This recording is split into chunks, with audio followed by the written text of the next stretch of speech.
I've always been involved with two wheels. I started on motorcycles when I was a kid. I raced motocross for a few years. That's what's led me to today, and the passion for cycling as well. Dating back to about early 2000s, there was a publication that I was reading regularly, Race Car Engineering, and Penske Racing Shocks was noted in there numerous times in different articles, and I was pretty intrigued with some of the stuff they were doing and some of the fresh approach they were taking to solving suspension problems. We made some contacts actually at a NASCAR race about 5 years ago and got introduced to Dylan and Jose. That was really the big start of the relationship and also the biking kind of culture here at Penske Shocks. 5 years ago, in our endless quest to improve mountain bike suspension, we looked for inspiration from the exceptionally demanding world of Formula One racing, specifically Penske.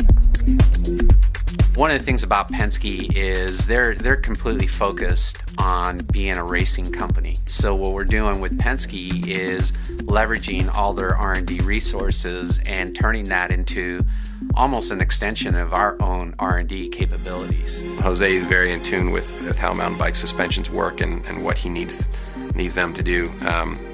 That was a contribution from Trek, was them steering us how to change some of the things we're doing and repackage them and to get them to achieve some of those demands that he was after.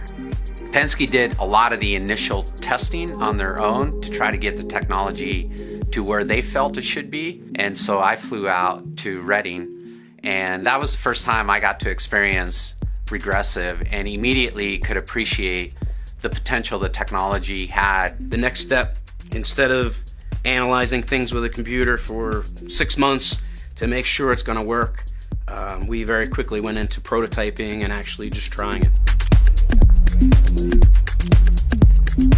The testing came down to multiple test sessions, and after that we got to the point where we had the design pretty dialed, working the way we wanted.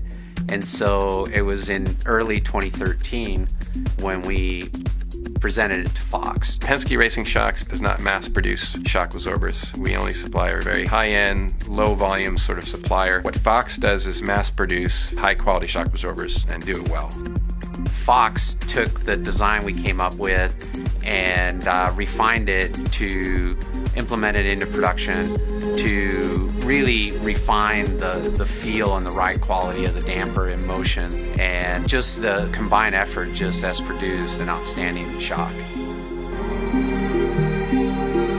So the neat thing about the relationship between Penske and Trek is that we've only just scratched the surface. I mean, regressive technology helped with one compromise that was there in mountain biking, but there is a whole world of other technologies that we get not only from Formula One but from all the markets we work in.